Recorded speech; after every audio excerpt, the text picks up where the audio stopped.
All right, so when it's in park or neutral, I don't get this noise, but holding my foot on the brake, putting it in reverse, if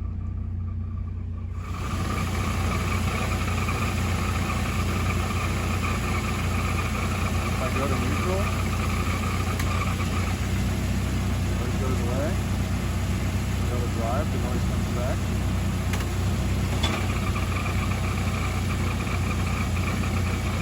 Back to neutral.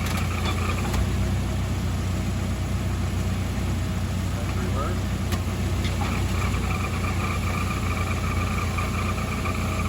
Back to park.